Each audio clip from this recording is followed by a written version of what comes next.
And then there were four.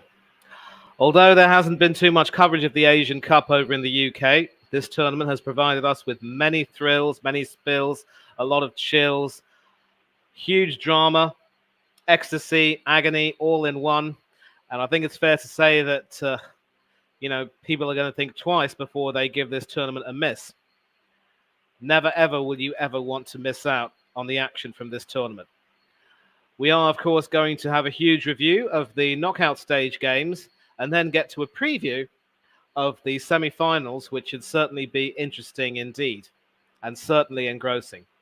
For now, though, as always, this is the Coach's Corner. We are covering the AFC Asian Cup, and you are welcome.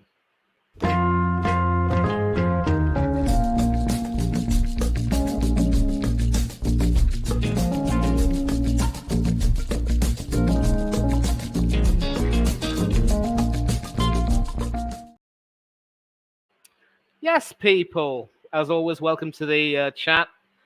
If you're on the chat, welcome to the stream. If you are watching, or if you're watching on playback, it will be good to hopefully hear what you have to say. The title says it all. It's a preview to the semi-finals of the Asian Cup, which we'll be getting over this week, with the final set to take place over the weekend. Any comments in the chat? Yep, our big friend come benefactor, if you will, Chelsea fan, telling all of you to keep hitting the like button. Do subscribe as well. The ticker will tell you everything. And before we actually get to the meat of everything, I do have a guest, and I wasn't expecting this particular guest to come on because I know that he's been engrossed in the AFCON. Sadly, over in my neck of the woods, I haven't had the opportunity to watch any of the games. I might possibly, if I can, watch the AFCON final some way or another, if I can. But the Asian Cup final will certainly be on my thoughts. We might decide to do a watch along to that if we can. But for now, though, let me please welcome Kyle from Football Overseas, and let me say thank you very much for joining in. How have you been? And first of all, I know that you've been eagerly watching the AFCON, and I know that there have been many, many terrific results in those games, terrific performances, a lot of drama. How have you enjoyed that? The AFCON is a very unpredictable cup competition. And interestingly, that the semi-finalists of last edition, none of them are in the semi-final of this year. I will have to say that the Ivory Coast are an especially lucky team. At one particular point, it was looking like they would be knocked out of their own tournament. Now, of course, thanks to some drama, they've made it to the semi-finals. I think it's fair to say, though, that given how they've performed, this really might be a step too far. But I will obviously want to get your views on the semi-finalists and who you think will win that tournament. I'm going to say maybe I'll back Nigeria, despite Nigeria coming into the AFCON with staggered form, but I'll back Nigeria to win the AFCON. I guess some teams are just tournament teams who don't really come into the tournament in the best of form, but they turn on the style when it matters. And some other teams opposite are teams which dominate a lot of games before the tournament, but when the tournament takes place, they flatter to deceive.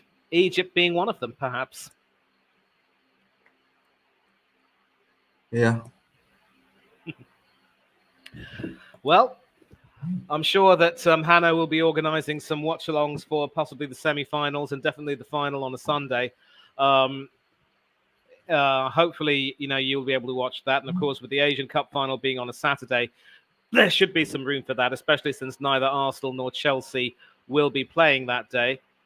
But of course, this is an Asian Cup stream, and we are going to preview the semi-final. But I haven't been able to, obviously, do any streams to review this tournament. Last week, of course, I was on holiday, and I sort of got back home really on the Friday evening, and by that time, several of the quarterfinals had several of the knockout stage matches already been finished, and I wasn't able to obviously review them. So we will, of course, now begin by asking this question: how did we get here? And of course, in the last stream I did, we had finally come to the 16 teams who would be joining the knockout stages, and of course, it would be between those 16 teams that fights. I wouldn't say fights, but battles rather would ensue to win this coveted prize. And thanks, to, of course, to the benevolence of Wikipedia, as it were, I am now, of course, going to share the details of these knockout stages as they happened. And I hope that people will be able to see this screen. I will have to sort of make sure that you can all see the text. But we will, of course, start our review with a review of the round of 16 games. And the first game, of course, hopefully now you can all see the text, talks about how four-star Australia sent Indonesia packing. Australia obviously coming into the tournament as one of the favourites to actually win it all, but never really came out of second gear in the group stages. But in the knockout stages, they were showing signs of really turning on the style. An unfortunate own goal by the half English, half Thai Elkan Baggott gave Australia a 12-minute lead. And after that, it was effectively all Australia, two Scottish-born players, Martin Boyle and Harry Souttar, scoring goals. Boyle, of course, scoring before half-time, and Souttar netting in the first minute of stoppage time at the end of the game. In between, there was time for Craig Goodwin to score the third goal, which effectively wrapped up the contest in the 89th minute. I suppose you should give Indonesia some credit for being able to hold out for as long as they did in the second half. And they certainly did give Australia plenty of food for thought. But this Australia team, of course, missing several players who were veterans of their impressive run at the 2022 World Cup in Qatar 12 months ago. And fair to say that this team, as we will find out later on, had quite a few difficulties, and they were able to get the result they wanted, but they were made to struggle in a way. And Indonesia, who sneaked into the last 16 after Oman failed to beat Kyrgyzstan, gave a decent account of themselves, but in the end ended up going home.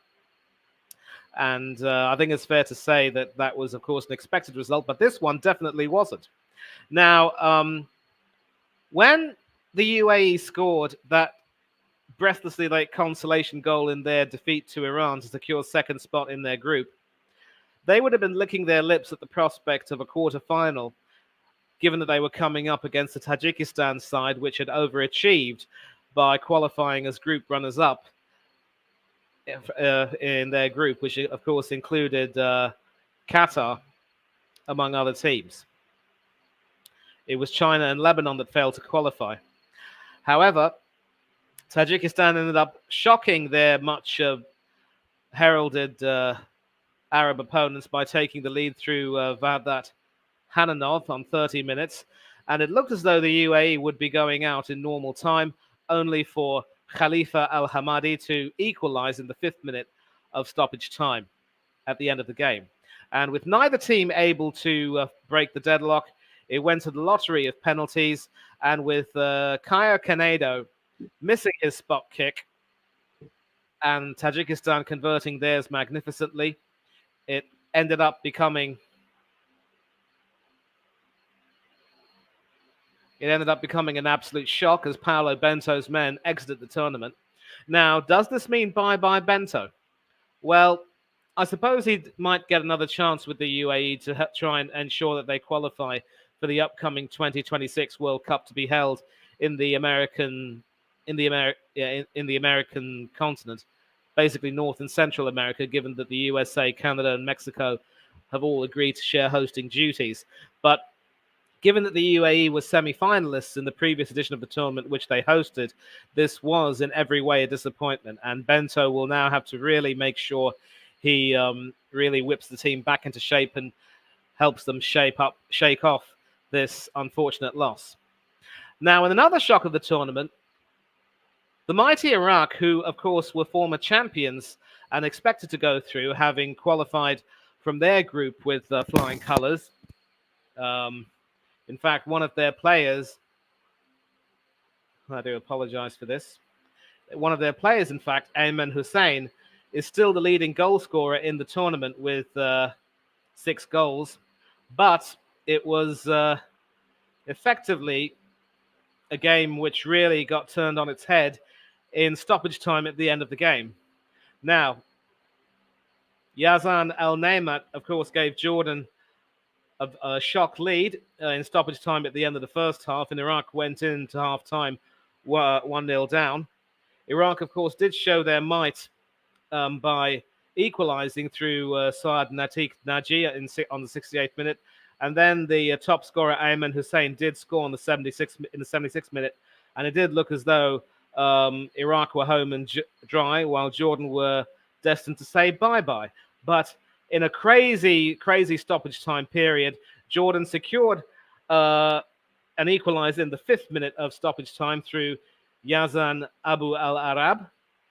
And in the 7th minute of added time, at the end of the game, it was Nizar al-Rashdan who scored a shock winner to jolt Iraq out of the competition. And of course, when it came to the knockout stages, this is where you see teams really fighting hard and really starting to show their capability in a way, with several heralded teams not quite able to really get it going. And of course, with the United Arab Emirates and Iraq going out of the tournament, that meant the 2 Arab-speaking nations exited. But one Arab-speaking nation in Jordan went through. And as we will see in this match, we now talk about the brave Palestinians who came up against the host and defending champions Qatar and gave them an almighty shock when Odey Dabagh took advantage of some defensive sloppiness to fire them into the lead in the 37th minute. But tragically for the Palestinians, right on the stroke of half-time in the 6th minute of stoppage time, it was the Qatar captain Hassan Al-Haydos who came up with a goal which took a deflection really off a Palestine defender and went into the net past the goalkeeper Rami Hamadi. And not too long after the restart, it was Akram Hafif who put Qatar ahead with a 49th minute penalty. And although Palestine bravely battled, they just weren't able to find the equaliser that would take the game to extra time. But Palestine bowed out of the tournament with their heads held high, having won many admirers for their courage and determination. Several of the players in that squad, of course, had families badly affected by the war. Quite a few of them, of course, lost relatives in the war. And it is fair to say that through this display, they will have earned many admirers. Could be fair to say that they went into this tournament with nothing to lose. They could potentially have had a second-round clash against Tajikistan, but I think it's fair to say that given the UAE struggles, they would have been glad to have avoided that banana skin. And a fine display against the host and defending champions is nothing to be sniffed at. And Odey Dabagh himself headed home, having scored 3 goals in the tournament, including 2 in the win over Hong Kong, which secured their spot in the knockout stages. Now, the next round of 16 games saw Uzbekistan taking on Thailand. Thailand, of course, having qualified as Group H runners-up behind Saudi Arabia, having kept 3 clean sheets. Eventually, though, their streak was broken when Azizbek Turgünbay put the Uzbeks ahead on the 37th minute. And Thailand did show a great deal of fight. It was, in fact, Supachok Sadachat who equalized in the 58th minute. But then in the 65th minute, it was Abusbek Faizulayev who gave them that 2-1 lead, and Uzbekistan held on to win. But Thailand also went away with a great deal of credit in their bank, and hopes will be high for them as they continue their aim to continuing their quest to qualify for the 2026 World Cup.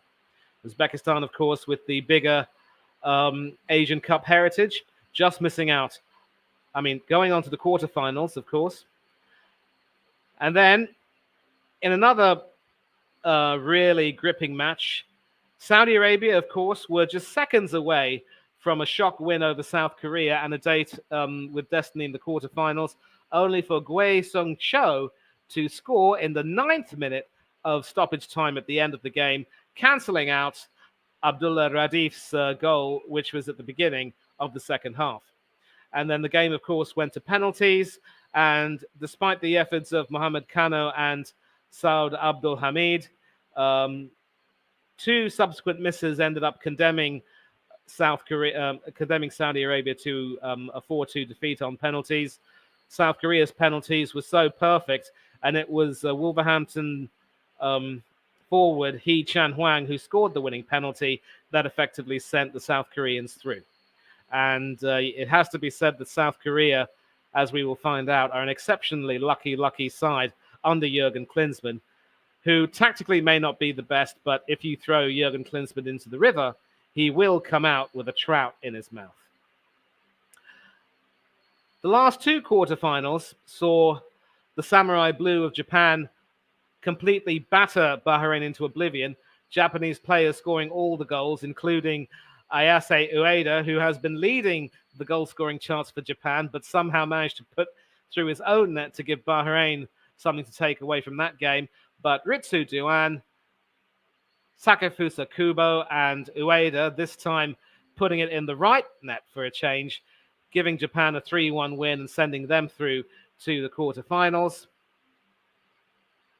And the final round of 16 clash saw Iran Team Melli, who were one of the best teams in the tournament after the group stages, struggle a little bit against Syria, having seen Mehdi Taremi's 34th minute penalty cancelled out by another penalty from Omar Khribin in the 64th minute. And neither team was able to break the deadlock after that, which condemned the match to go to penalties. And Karim Ansarifad and Ehsan Haisafi, the captain of the Iranian team, among the goal scorers as Iran beat Syria 5-3 on penalties.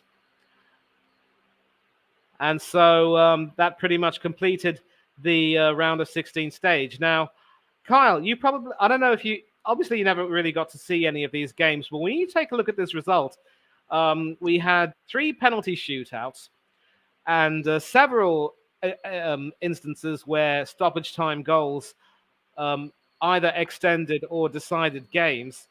How impressed would you say you were or you are with these matches that have been played? And hopefully, you know, we should see a lot more global coverage of the Asian Cup, definitely back in the UK. I mean, how could you not cover at least the Premiership stars who are playing in the tournament? But back to the question, what do you think of these games?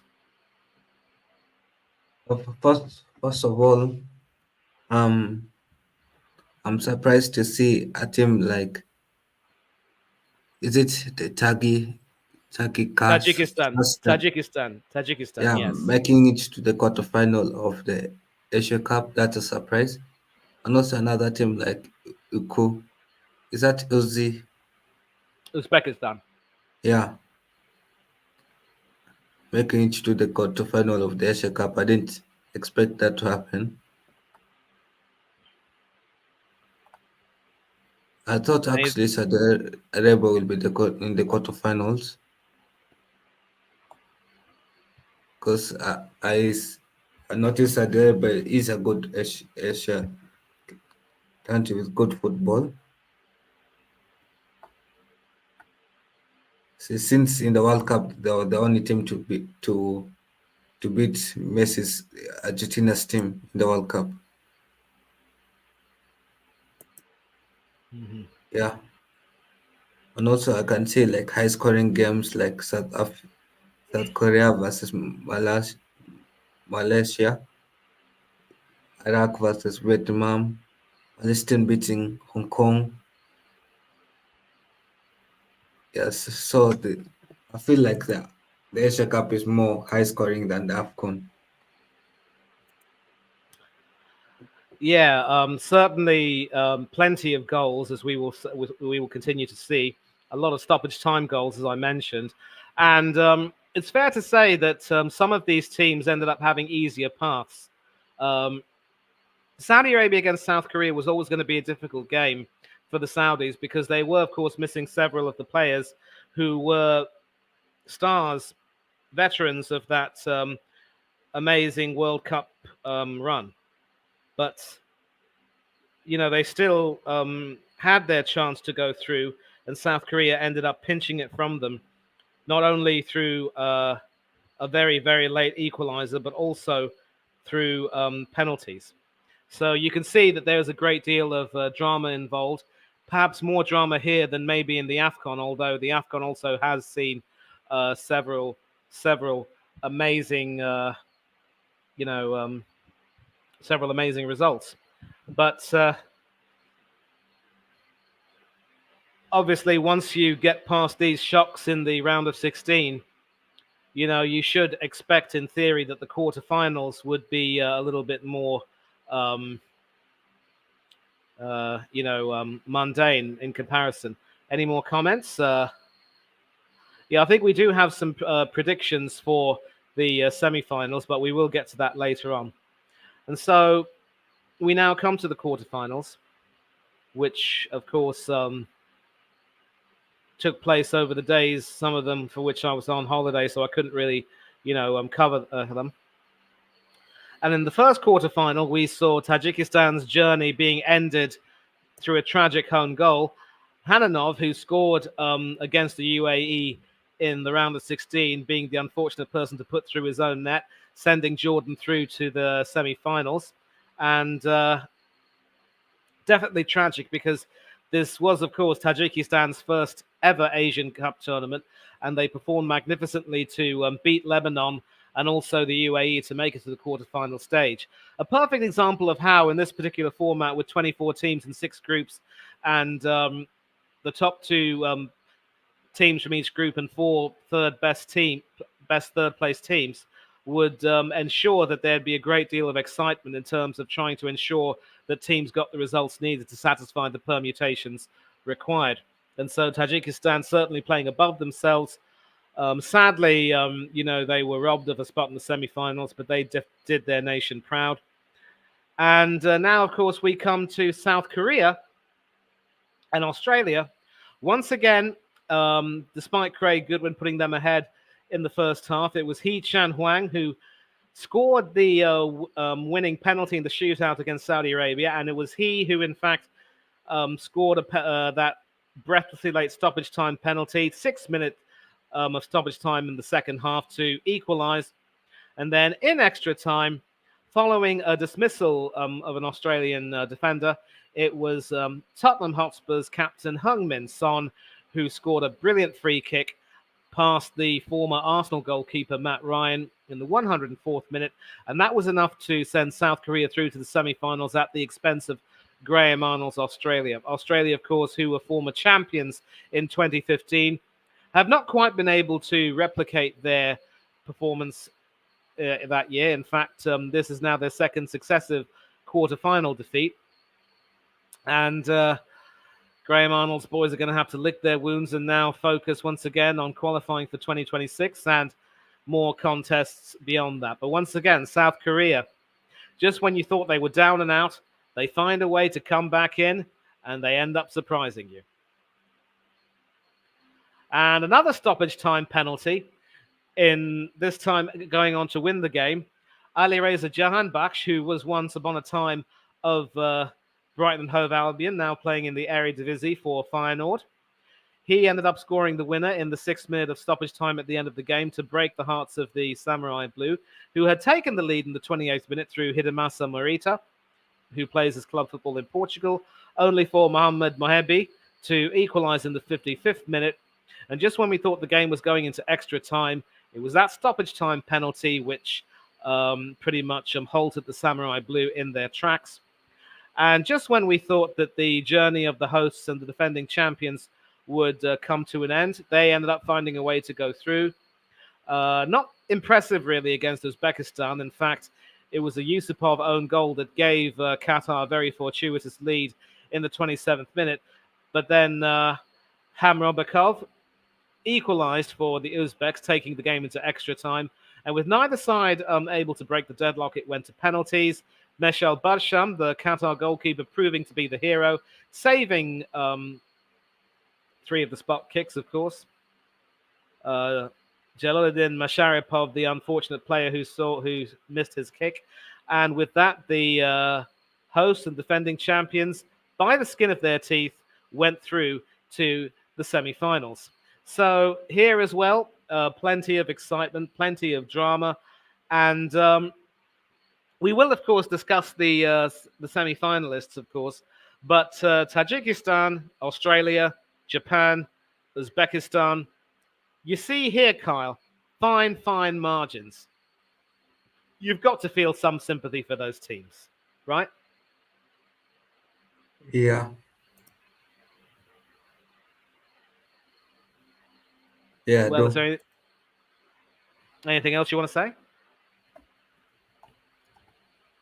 No, there's nothing much to say.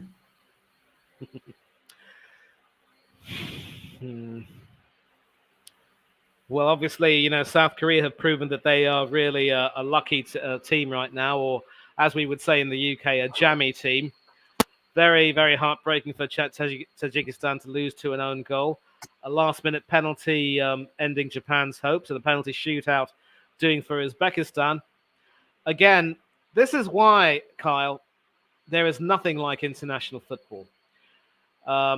You know, people often talk about how club football has a tradition of excellence and a long-standing history. But when you play international football for your nation, you are playing for your family, you're playing for your nation, your compatriots, something bigger than yourself. And I will say that when it comes to certain millionaires who don't realize how privileged they are to represent their nation, they can definitely take a lot of lessons from a lot of the players in this tournament. What do you say? Yeah, I feel like it also the same thing in AFCON, where you have like big stars like Salah playing. When they come back to represent the nation, they they leave the form behind. They leave the club form behind, and then they play like how the other players are playing. If you understand what I'm trying to say. Interesting you mentioned Mohamed Salah. He was, of course, a key player for Egypt during their run to the final of the 2017 AFCON Championship and also qualifying for the 2018 World Cup in Russia. And during those particular games, I thought he actually performed quite well. But when it came to the World Cup in Russia itself, he seemed to be affected mentally by a lot of issues. And there was talk of him possibly retiring from the Egypt national team in lieu of everything. Now, of course, if he were to retire, then the Egyptian team, with all due respect to them, would be half of what they are now. And it's also quite pertinent that they haven't really been able to emulate their success in past AFCONs and have failed to qualify to really, do themselves any kind of justice. If memory serves me right, I think they did make the final of the last AFCON, only to lose to Senegal in the penalty shootout. But for a team of their history over the years, I think it's fair to say that they've underachieved a bit, right? Yeah, in this AFCON, they've underachieved. Also, in this AFCON, Mohamed Salah has Mohamed Salah has only scored 1 goal. Well, he did, of course, get injured, so that hasn't really helped. And of course, that was an important goal which saved Egypt from defeat. So obviously, since then, they sacked the manager, Rui Vitória, and they're now looking for another manager. I just wonder if he'll be able to do the Egyptian team any good. Maybe the lack of good quality Egyptian managers is showing. But that's a story for another day. We're not here to discuss African football. It's Asian football. And so with the quarterfinals over, we now, of course, come to the meat, which is the semi-finals. And we are going to focus on the first semi-final. So the first semi-final will feature Jordan against South Korea.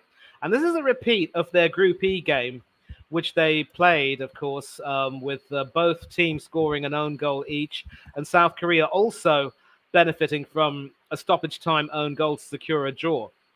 I've always said in this particular tournament that Jurgen Klinsmann has proven what a lucky fraud he is, and how South Korea have enjoyed a great deal of fortune.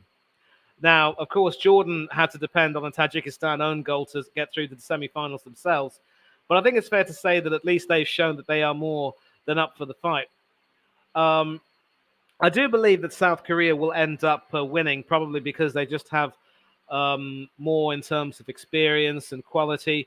With Heung-min Son and Hee Chan-hwang in their team, among others, you just have to fancy them. Even after tragically losing their first-choice goalkeeper to an ACL injury, their backup goalkeeper has done quite well. He, of course, won the penalty shootout against Saudi Arabia.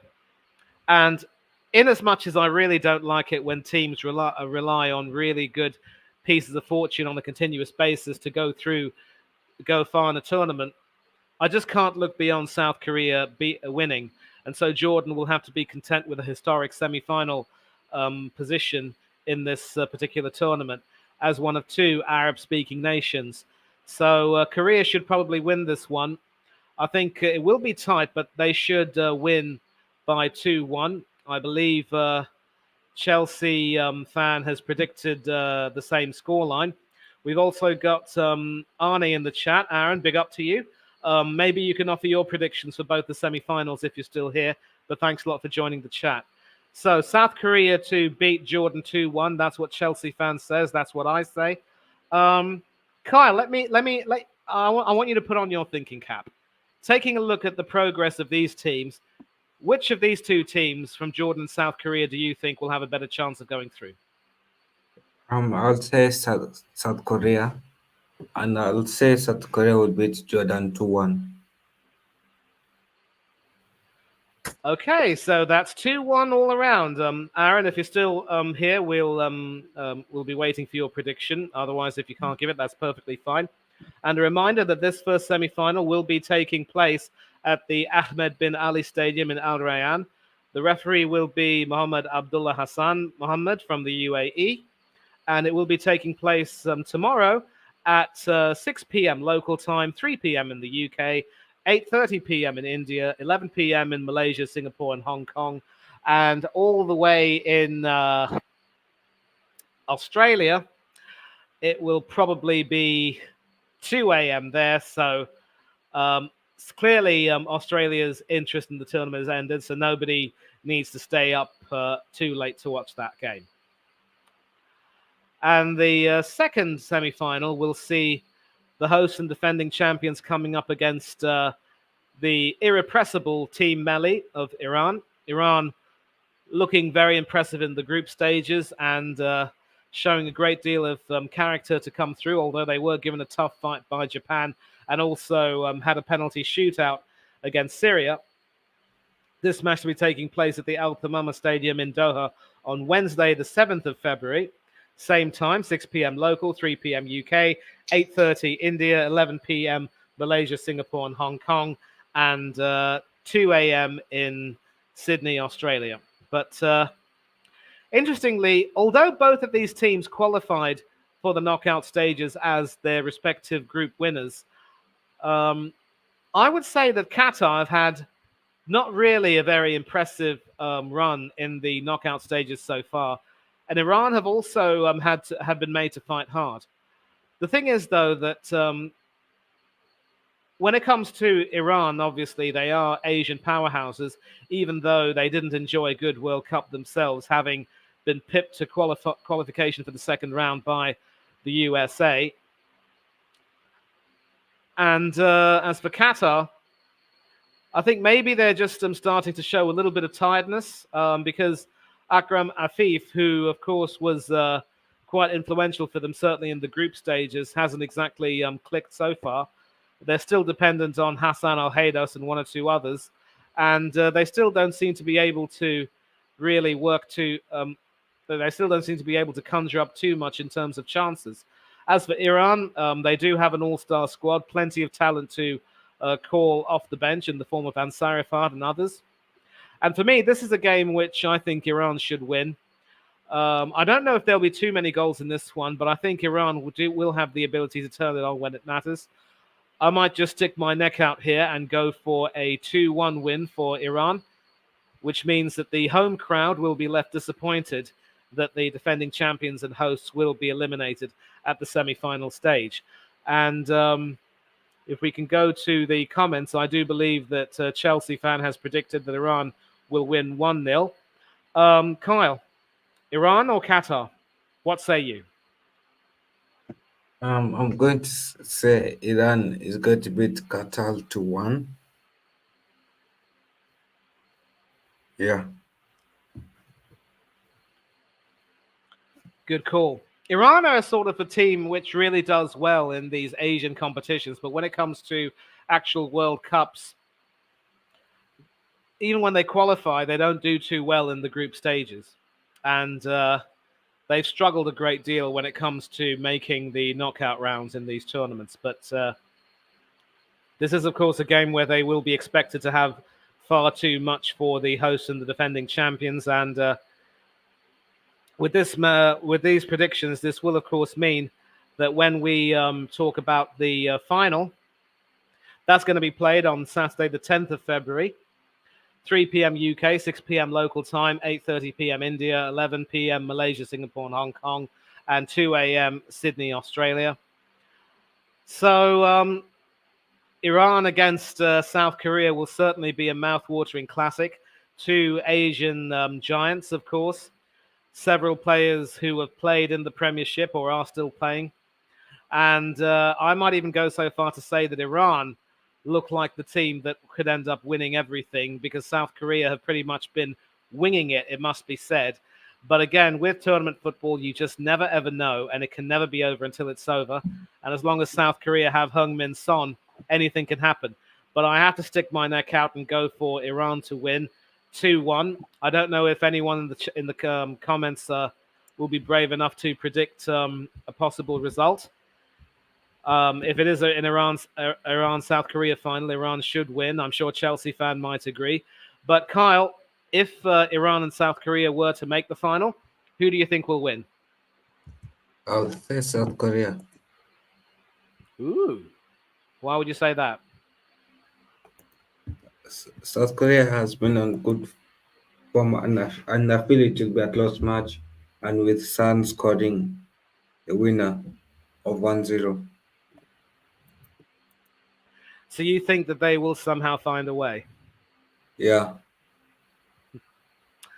Well, you and I have been in agreement with regard to our predictions so far, but this is where we sadly disagree. I just think that South Korea's luck will eventually run out, but reaching the Asian Cup final is certainly not small potatoes.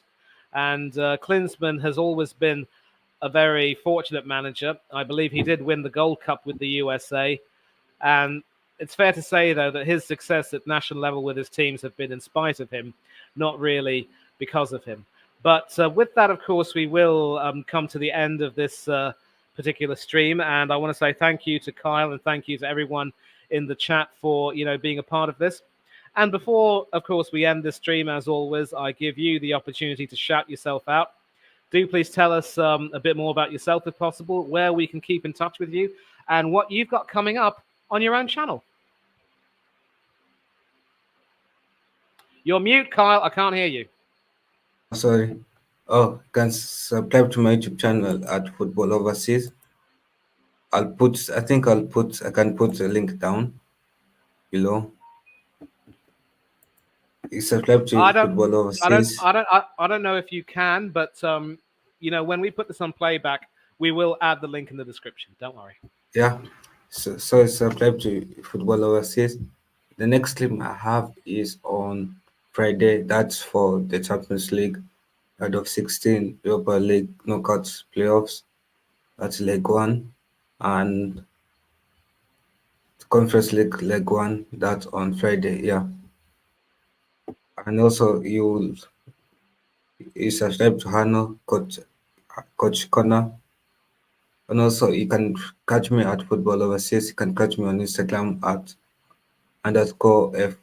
_FOYT 2019 _ yeah. And I like to thank Manny for having me on. Yeah, that's all. Well, thank you for coming on, and thanks everyone thanks of course to the chat, Chelsea fan, Aaron, and everyone else who watches this on playback. It has of course been a pleasure to provide you some analysis of the Asian Cup, and I will certainly try to ensure that we can provide a watch along at least for the final, and I will certainly try my best to make myself available for that. And yes, I should be available. It will be wonderful, of course, to try and do something, at least to provide some coverage of the match itself and sort of provide a climax to this particular tournament. We've got two semi-finals to look forward to, and so everything, of course, will take place as it does, and the chips will fall where they may. But I am looking forward to seeing this tournament come to an exciting conclusion. Obviously, given my own schedule, it hasn't been easy to catch too much of the action.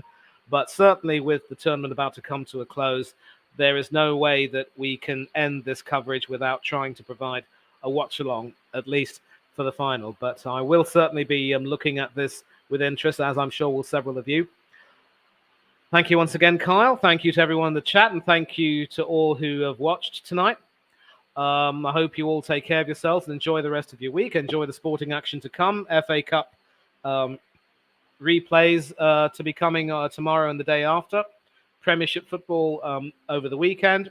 Of course, the AFCON will be getting over. I know that Kyle will be very eager to be a part of that coverage, also here on the Coach's Corner channel with plenty of interest. Always difficult when things, come together at that particular time. But it does make for a great deal of excitement in any way and every way possible. So, as always, take care of yourselves, be safe and be happy, and don't do anything that Kyle, the chat, and I wouldn't do. But for now, we bid you all adieu. Cheers, everyone. Cheers.